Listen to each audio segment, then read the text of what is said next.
What would you do if your family chose to lift one sibling's burdens but left yours to weigh you down? I asked myself that question every night for years, staring at the ceiling of my cramped apartment, the glow of my laptop screen illuminating the stack of bills I could never seem to conquer.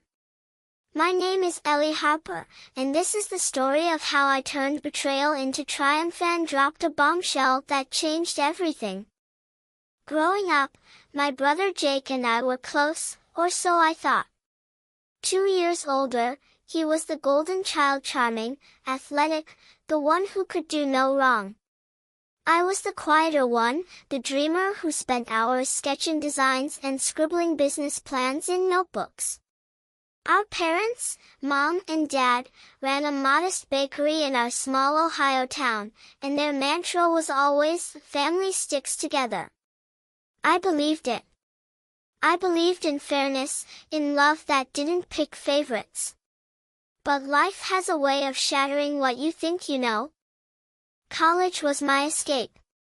I worked 2 jobs to afford it, scraping by on scholarships and late-night shifts at a diner. Jake, on the other hand, coasted through on charm and a partial football scholarship, racking up debt with a carefree grin. By the time we graduated, I had $60,000 in student loans, and Jake had $80,000. We both moved back home, me to save money while launching my small graphic design business, him to figure things out. I didn't mind the grind. I was building something, piece by piece, client by client. But then came the day that cracked my world open. It was a Sunday dinner, the kind where Mom's pot roast filled the air with comfort. Dad cleared his throat after dessert, his face beaming with pride. "Jake," he said, "we've got something for you." He slid an envelope across the table. Inside was a letter from the bank. Jake's loans, all $80,000 of them, paid in full. Mom's eyes sparkled with tears. "We've been saving for years," she said. "We wanted to give you a clean slate." Jake hugged them, his grin wide enough to light the room. I sat there, fork frozen midair, waiting for my envelope. It never came. "Ellie," Mom said later, when I cornered her in the kitchen, "your loans are smaller. You're doing fine on your own." Jake needed this more. Needed it more? Jake, who spent his days gaming and his nights at bars. Jake, who hadn't applied for a job in months. The words stung like a slap. I nodded, swallowed my hurt, and left. That night, I lay awake, not just angry but hollow. My parents had chosen him over me. They saw his future as worth saving, but mine? Mine was invisible. For months, I carried that wound. I worked harder, taking on extra freelance gigs, barely sleeping. My business grew, but so did my resentment. I stopped going to family dinners. Jake noticed, of course, and tried to play it off. "Ellie, don't be dramatic," he'd say. "You're killing it. You don't need their help." Easy for him to say, debt-free and dreaming of opening a gym with Mom and Dad's blessing. I wanted to scream, to demand why my dreams didn't matter. Instead, I poured my rage into my work. And then, something unexpected happened. Her name was Clara, a barista at the coffee shop where I worked on my laptop. She was in her 50s, with a warm smile and a story that unraveled my perspective. One day, as I vented about my family over a latte, she leaned in. "My parents did the same to me," she said. "Favored my sister, left me to fend for myself.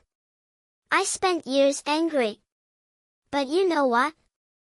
That anger pushed me to build something they could never take away." Clara had started her own catering business from nothing, bootstrapped it through sheer grit.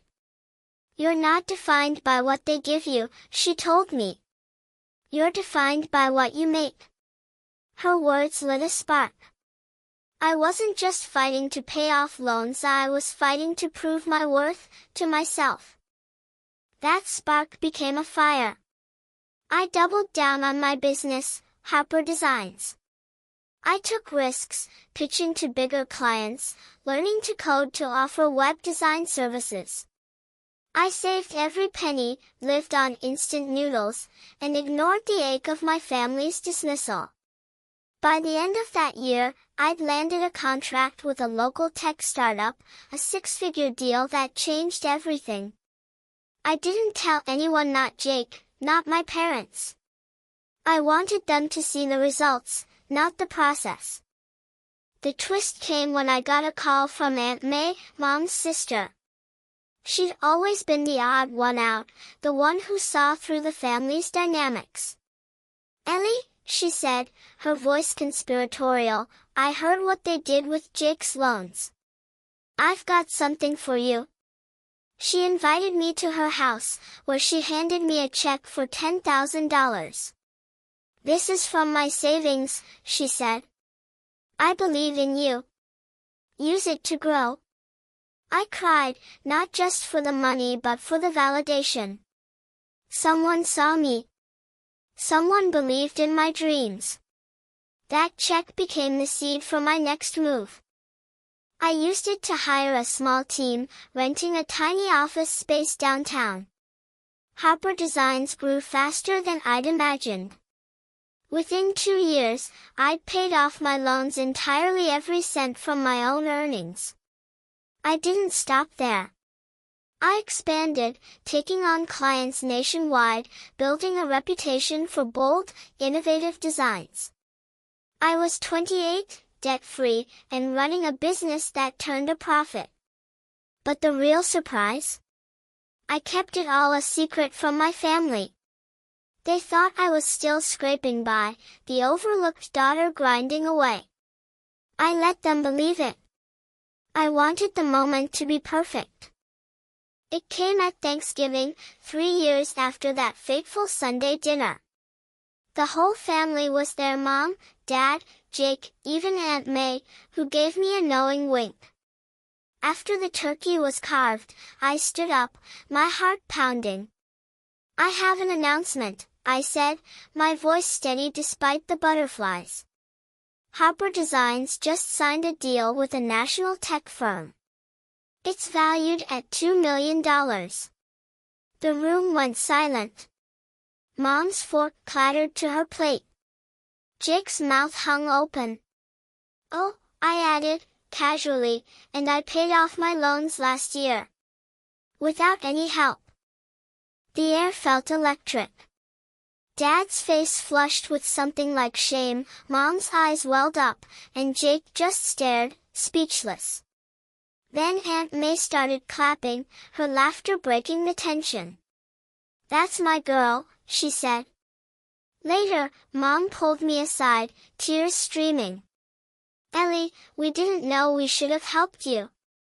I shook my head. "I didn't need your money," I said. "I needed your faith." That moment wasn't just about the money or the deal. It was about reclaiming my worth, about showing the man and myself that I was enough. In the weeks that followed, things shifted. Jake started applying for jobs, inspired, he said, by my hustle. Mom and Dad began calling more, asking about my work, really listening. I didn't forgive them overnight, trust takes time, but I let them back in, slowly. Clara, my coffee shop confidant, became a mentor, helping me navigate the chaos of scaling a business. And Aunt May? She became my biggest cheerleader, her belief a reminder that family isn't just blood, it's who shows up when you need them. Looking back, I'm grateful for the hurt.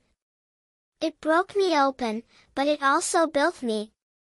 I learned that fairness isn't a what, it's earned.